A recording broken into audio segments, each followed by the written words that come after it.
پچھلی امتوں پر اگر آپ دیکھو گے نا کہ جس طرح حضرت صالح علیہ السلام کی اٹھنی تھی تو آپ کو 2 کوے عطا کیے گئے تھے. کتنے؟ 2 کوے عطا کیے گئے تھے حضرت صالح علیہ السلام کو, ہے نا. تو ایک آپ کی اٹھنی کے لیے وہ اٹھنی جس کو اللہ تبارک و تعالیٰ نے پہاڑ کو چیر کر پیدا کیا تھا.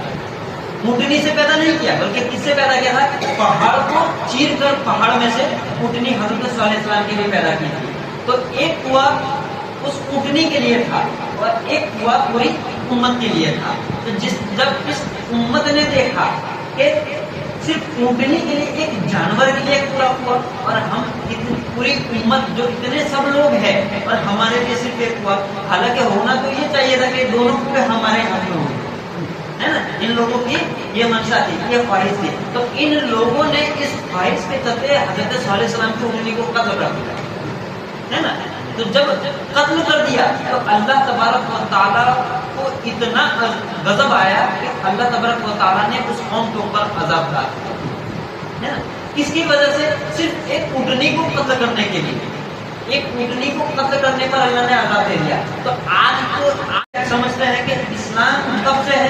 جب سے پیغمبر خدا حضرت محمد مصطفیٰ صلی اللہ علیہ وسلم آئے تب سے.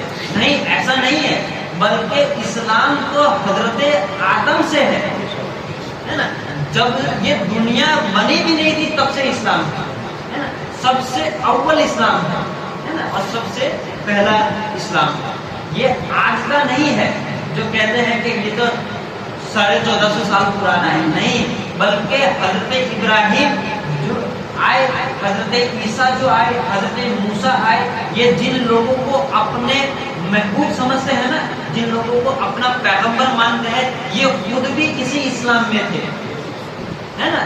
یہ تمام بھی تو اسلام میں تھے نا, اسلام سے باہر تھوڑی نہ تھے. یہ تو ان لوگوں کی غلط فہمی ہے کہ اسلام آج سے آیا ہے, بلکہ اسلام تو جب سے دنیا بنی ہے تب سے موجود. حالانکہ یہ بات سچ ہے, کیونکہ عرب میں جب سے پہلے صرف ہمارے آقا ہی آئے, اور ان لوگوں کو جو مرچی لگی نا وہ بھی اسی بات پر لگی کہ حضرت ابراہیم نے دعا کی تھی نا کہ اے رب قدیر, آخری نبی جو تیرا آنے والا ہے, جو تیرے سب سے محبوب نبی ہے, اسے ہماری نسل میں پیدا ہو. تو ان لوگوں کی خواہش یہ تھی کہ یہ ہم میں سے ہوں گے, بنی اسرائیل میں سے ہوں گے, لیکن ہوا ان کے الٹ, بلکہ یہ عرب میں, اہل عرب میں سے آئے, ہے نا. تو یہ ان لوگوں کو یہ بات پسند نہیں آئی کہ ہونا تو یہ چاہیے تھا کہ ہم میں سے ہو, لیکن یہ ان میں سے چلے آئے, ہے نا. تو یہ اس وجہ سے یہ ہمارے مخالف ہو اور اپنے دین کو خطرے میں ڈالے.